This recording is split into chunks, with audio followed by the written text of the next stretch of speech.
That's exactly how the song goes. So it goes into the operatic part. John Lennon. Imagine. A Perfect Circle did a good cover of that too. Did they? I didn't know that. Well, that's pretty cool. Hey everybody, welcome back to Great Measures. My name is Richard. This is Judson. Great Measures. Full disclosure with everybody, about 4.5 months ago when we started this channel, one of the first songs that I showed Judson was Blood and Thunder by Mastodon. And we ended up having to scrap the video because the audio was terrible or something, I think. But Judson hated the song. He was not a fan of it, I thought. Because you're English Lit, Masters in English Lit, right? Isn't that what you Composition and rhetoric, but... Oh, okay. Whatever. I thought we'll show him Blood and Thunder because the album is a concept album about Moby Dick, yada, yada, yada. He hated it. So we're going to revisit Mastodon today. This is a Patreon request from R.W. Culbertson. Okay. R.W.? R-Dub. R-Dubs. Mastodon is out of Hotlanta, Atlanta. Okay. According to Todd Packer from the Dirty. Office, that whole town is waxed. ATL. Home of Outcast. The song is from the 2009 album called Crack the Sky. The song is called Oblivion. And we'll just get into it. Oblivion. Oblivion. This isn't in reference to any other literary work that I'm I not might sure. know. Okay. Let's do it. Ready? Call me Ishmael.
What year did you say this was from? 2009. It has some Alice in Chains tendencies. Maybe in the chorus more so, you know. I like the word Oblivion. So you can do a lot with a word like that, I think. And so I like to hear it sung. I like to hear it sung. Right. And to be fair to your point before, I don't remember what we listened to, but It's now been a few months ago. Right, but now that you've kicked my head in with other stuff, I probably would be able to handle what. Yeah. Because that was early, right? It was very early. It was probably one of Like our one of the first things that we did. videos that we ever tried to do. Yeah. Before we understood audio. What we're doing. Yeah. Not that we know what we're doing now. Right, but so I don't even remember it, but I'm sure I could probably listen to it. But if it's like that I dig. So I like the guitar work in that song. And then at one point in the chorus, with the first line that he sings, the guitar plays the riff along with what he sings. Jimi Hendrix used to do that. Now he would do it for longer periods of time while he was improvising and stuff. But I've always liked that. Yeah. It's just there's this like, whenever I hear that, it's like a, I don't know. It's like in classical music for me, or any kind of music really, when classical music, when all the instruments are kind of doing their own thing, and then they all come together and they all play the same run and then drop down. You do that in jazz too. It's just, I don't know. It's like a synthesis of thought. You know, your mind could be. You know how sometimes you sit there and listen to music and you'll wander. It'll make you think of something. Like I was kind of thinking of.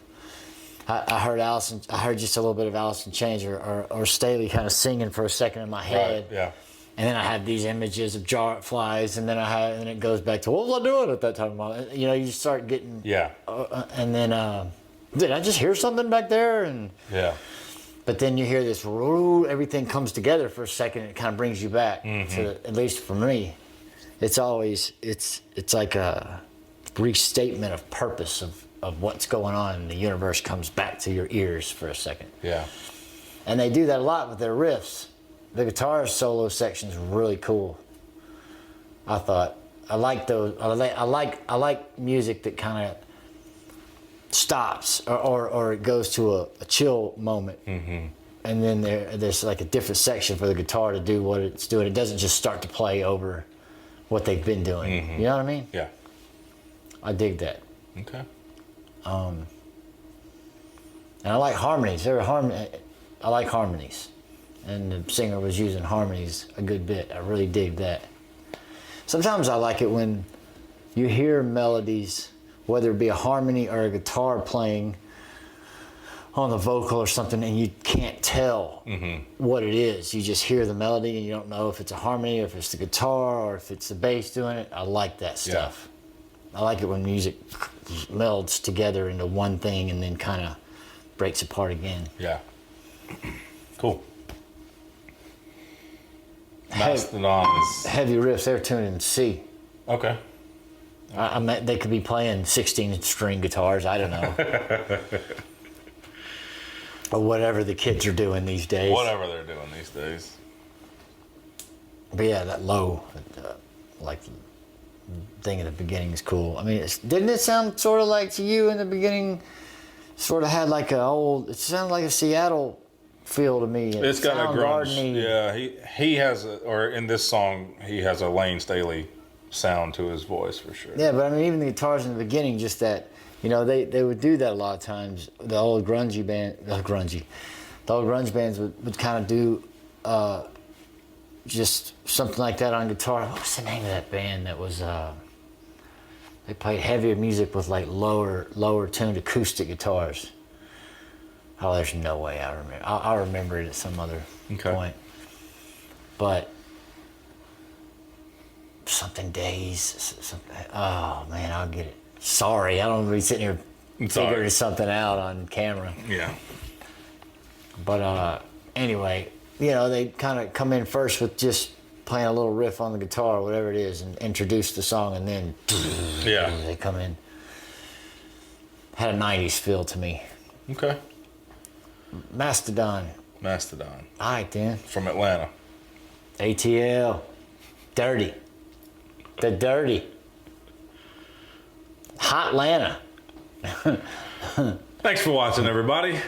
We are Great Measures. My name is Richard. This is Judson. That was Mastodon, Oblivion from Crack the Sky. Great Measures. Hope everybody has a wonderful day.